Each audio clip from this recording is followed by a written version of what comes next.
4. Maybe taller than you are. My name is Matthew Larcome and welcome to an interview with a brand new online mini-series hosted by me to help inspire you to start or grow a business. Over the next couple of weeks I'm going to be joined by a series of guests including Mark Harmon that are going to help take your business to the next level.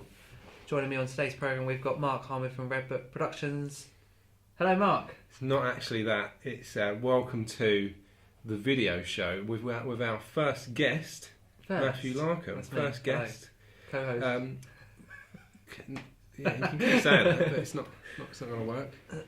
You are not co-host. This is for your the last time. This is your show. Guest. I'm a guest. Matthew Larcome. Memo events. I'm a guest. B2B expos. Anything else? You wrote a book? I wrote a book. Started with £1. We might talk about that. Yeah, let's talk about the book. Yeah, Should we talk about the book first of all? Yeah. So why should people buy this business book, apart from the fact that there are some really good illustrations in there that were Who produced? did those Was illustrations? it Red Book Productions did those? They did. Yeah. 159 is my favourite. Take a look. That's the end. It's a Don't good one. spoil it all for everyone. Basically, I wrote the book because a lot of business owners struggle with running their companies, and we all face failures and have to overcome obstacles. And I wrote this book so that people can learn my startup story. Would you say it's a good idea for other business owners to write books as well? Because it seems more and more, like all the time now, people are writing books. So, would you say that other people should do it as well? Yeah, I've always said that people need to have a book because if you've got a book, it becomes an asset. Yeah. And actually, I was listening to a Brad Burton video the other day who's on about assets as well, and about because when people come and approach me to be a speaker at my event, and we look at a variety of things. It's not just about their subject, for instance. So if somebody says that they've also got a book and it's about a particular subject, we know that they're sort of an expert in their field because they know what they're talking about. They've produced a product, they're giving it away, they're selling it, and people can find out a bit more about their information. And actually, having a book, you can become an expert. And then once you become an expert, you look like a bigger business. Yeah. It's kind of like with the stands at the expos that you run as well. It's like you see a company that does what you do, but they've got a stand. It's like you assume they're pretty big. They're worth talking to. Yeah, one of the best things about having a stand is that it can, at a business show, can help make your business seem bigger. And if you're trying to win new contracts and work with bigger companies, and perhaps you're just a one-man band or a small business, and you want to be working with these larger organisations, if you've got a stand at a business show, then it makes your business seem bigger. And they can trust you. They respect that you've got a stand. You're aligned with all the other businesses that have got stands. So if you're next to, say, a car dealership that's well known locally, you're seen in the same league as that business, and it helps align your business to a higher league, especially if that's what you're trying to achieve. So, in the book as well, what I'm interested in is you're still. How old are you? 23. 23. It seems really young to have a book, but there must be quite a lot. It does in there, make me I guess. cringe, you know. Yeah. Like Does I've it? written a book, yeah. Like a lot of people do ask, why have you written a book? Yeah. What's it all about?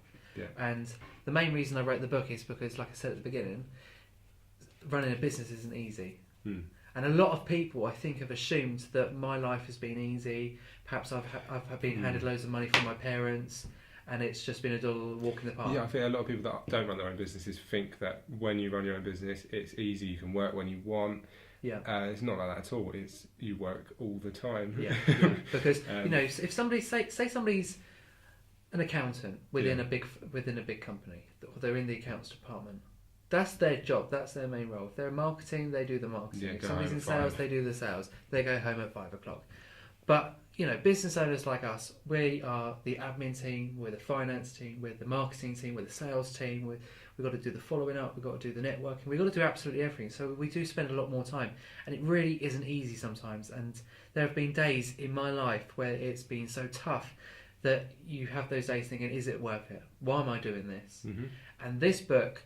It goes through the things that I've learned, the biggest lessons in business that I've learned, and it's also about, I've actually, before I set up Memo Events and B2B Expos, I had 2 or 3 other companies that failed, and I'm quite open about that in the book, and I want people to know that actually sometimes we have to do things and it doesn't always go away, and we fail, but actually failing is the biggest lessons in life.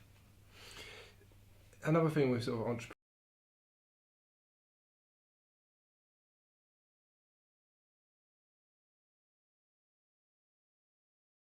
kind of, you've always been doing this kind of thing and you were always going to run your own business. Do you think, this is a really sort of old question, isn't it? But is entrepreneurship, is that like, can you learn that, or are you sort of born with it? I think you can learn how to run a business. Yeah. And how to be organised and the stuff that you need to do to run a business, but you can't learn how to be entrepreneurial because you have to be born with that. And being entrepreneurial is all about knowing where the opportunity is, seeing the gap in the market, thinking that time isn't on your side and that you need to act and respond quickly to things. Because a lot of business owners, they think, okay, I'm gonna do my newsletter. I haven't got time to do it at the moment. I'll do it next month, and then next month comes, and they say, I'll push it and do it 6 months. And we've all got these deadlines, and they keep pushing them back. Yeah. That's a small business owner, and that's how most small business owners think. But if you want to be an entrepreneur will say, okay, we've got to do the newsletter. It has to be launched next week. They put a deadline, and they say, right, we're going to do our newsletter. Sign up. They're making themselves responsible, and they actually achieve it because they put a deadline on it. I talk about deadlines in the book and how it's really important to actually achieve a lot in such a short amount of time. Because a lot of people have said, well, you're only 23. How have you achieved so much in such a short period of time? And I say it's all about using deadlines and the motivation and to achieve what you want to achieve in life. Cool. That's all in the book. It's all in the book. Where can you get the book? You can get the book you'll be able to get it on Amazon shortly. And you can also go to itstartedwithapound.co.uk. You can actually order the book on the website, and it can get sent to you in the post. I've actually got this book and I'm going to start reading it. So I'll let you know what I think of the book in a future episode of the video show. Yeah. So yeah, you can't wait for that one. Some people have read it and they've told me it's quite. Well, one person said it wasn't as cringy as I thought it would be. So that's what's quite interesting about it. Like, you sort of think that it's cringy, so why are you doing it anyway? That's kind of because if somebody reads it, it won't be cringy to them. It's cringy for me because it's my story. I've experienced it. It's my life, and it's like, will people actually? Because people don't actually care what I've achieved. That's the honest truth. People don't care that I've got this business. They want to learn all the times that I've messed things up, the failures that I've faced, and it's those lessons that they're going to take away from the book. And within the book, there's the big lessons of business that I've learned, and I've called them Matt's Memos, and there's 20 of them within the book. And each of them is a core business lesson, something that I've learned, something that I've implemented in my own business. And just by implementing them into your own life and business, you will achieve sweet success. And they're not crazy. One of them's like, keep it simple. One of them's find a way. Yeah. Whatever is in your way in your life, whatever obstacle is there, you think you can't achieve something, find a way, because there always is a way to achieve whatever you want to in life. Cool. That's enough about the book. Yeah. Buy the book. Buy the book. But this show, after all, is called the video show. So let's talk about video. I wonder how that's going to look on green screen. It's going to look crazy. See that? This is the magic of videos. Because people can't tell that there's a green screen behind here. It's actually a green screen. So yeah. We're revealing all this is like behind the scenes. We'll show the green screen now? Yeah. See? It's green. So we change it back. Change back. Magic of video. Oh, can I be bothered to do that in the edit? So yeah, video. How have you sort of used video up till now in your business? Videos are important because, especially for the events that it sounds scripted. It's not scripted. Don't script it. That's how scripted. Okay. That's how good. That's how much of a professional I am. Scripted show. Mark is saying it sounds scripted when it's not scripted. It's not a scripted show. But it's because I know this message quite well. Yeah. I know, go. Right. I'm not going to interrupt. Because especially when you're organised, I'm going to speak to the viewers. It now. Feels like I told you to say. I'm going to speak to the viewers now. When you've got a video. And when you're running a business show, for instance, people that haven't attended, they can't experience the atmosphere, and that's what they're missing.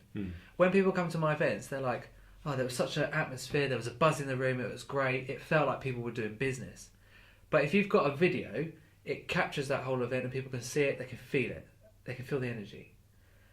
And if you're running an event and you're trying to work out how you can get video involved with that, that's why it's really good, because then after, people can still experience it. It's all about the experience. Yeah. Have you used it in sort of getting people along to the next?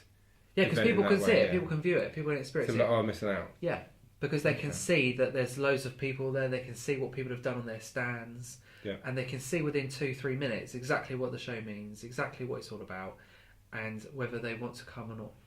And another way that I think people are using video recently that they haven't really in the last few years, probably because of technology advancing so much, is like doing little videos on their phones just to communicate with the people that are following them. And you did it as soon as you got here. I went out of the room to get you this cool, refreshing glass of water. Thank you for that. You're welcome. And it's not even from a tap, is it? It's not from a tap. It's spring water, but the best. It's bottled. Co-op. Other shops are available. Although Co-op might advertise on this show now that I've mentioned them. Sponsored by Co-op. Yeah, go for it. If anyone from the Co-op is watching, Co-op water, fresh. Where was I? So yeah, videos on your phone. How important is that to keeping in touch with your audience, even like on a daily basis? Really quite easy.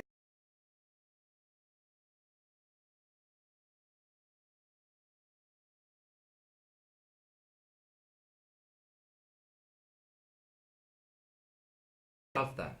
You know, I was having a conversation with this lady on Twitter yesterday, and I put some pictures of my office when I was doing some book signing in my office, and some lady commented on the state of my desk. She said, "Your desk is so tidy compared to mine." And I said, "Well, I'd love to see a picture of your desk." And it's things like that people like to see. Yeah. People like to see videos of people's offices, what's going on. So even though that we'll send out some people some nice polished videos of promoting the books and stuff, people actually like to see, well, how did we create the videos? And it's that sort of stuff, because actually that makes us more real, and the more real that we can be to people, the more honest we are, the more friendly we are, and the more that people can trust us because we're being ourselves. And the more that you can be yourselves, the better. I think that's spot on as well, because I think the best videos we've done are the ones to promote ourselves, not for other clients, but to promote ourselves, have been the behind the scenes ones. So people can see what's gone on behind it. They'll then sort of link to the videos that we've done, but they wouldn't necessarily know what. And there's a massive trend about this. If you look, even just looking on TV, and the sort of programs that are on TV now, they're all about behind the scenes of big companies, what the staff get up to and stuff like that, and the hotels, because people are interested in it, because it's not daily life that we all see.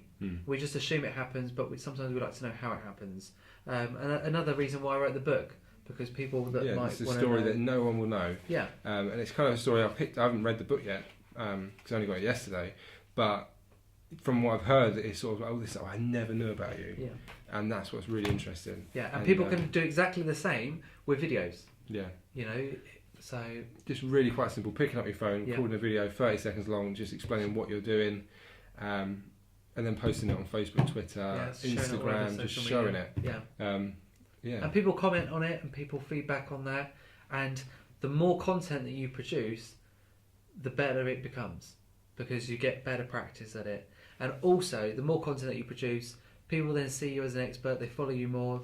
If you only share stuff, you know, once or twice a month and that's it, then, you know, people will lose interest. You want to be seen as an expert. You want people to actually look at your videos and take interest in them.